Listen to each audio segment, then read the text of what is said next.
As we near the end of Lent, we celebrate Passion Sunday. At the beginning of the liturgy, we receive palms in memory of Christ's triumphal entry into Jerusalem. The procession with palms on this day has a long history. It is mentioned by Egeria in her account of Holy Week in Jerusalem in the 4th century. In the Middle Ages, the procession usually moved from one church to another and included a representation of Christ seated on a wooden donkey. The procession of palms leads the faithful to the proclamation of the Passion of the Lord. It takes them from joyful acclamation to sober reflection. The procession is not just a procession for Christ, but one with Christ. When the people join in the procession on a Passion Sunday, we see the church on the move, acting as a single unit, acclaiming Christ with shouts of Hosanna. The procession with palms is a powerful symbol of the pilgrim church, a church on its way.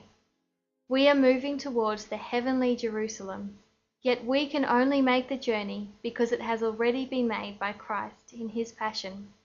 And Christ has done even more than making this journey for us. He now offers to make it with us.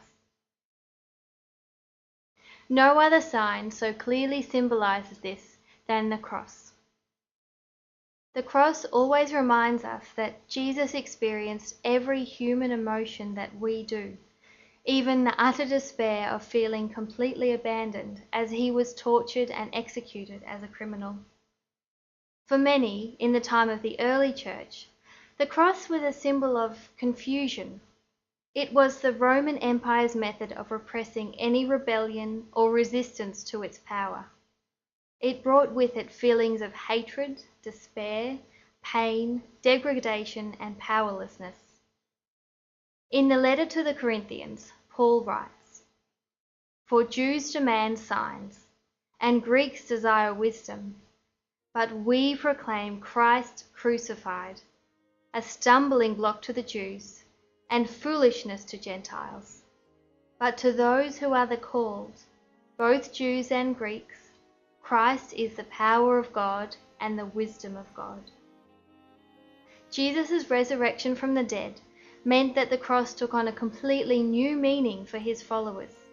It became a symbol of victory over death and salvation from sin, a sign of both death and of love. Besides being a primary symbol of Christianity, the cross is a central object in our liturgy. During Lent, the cross will lead the procession of palms on Passion Sunday. It will be the focus of the Stations of the Cross devotions, and it will be venerated on Good Friday.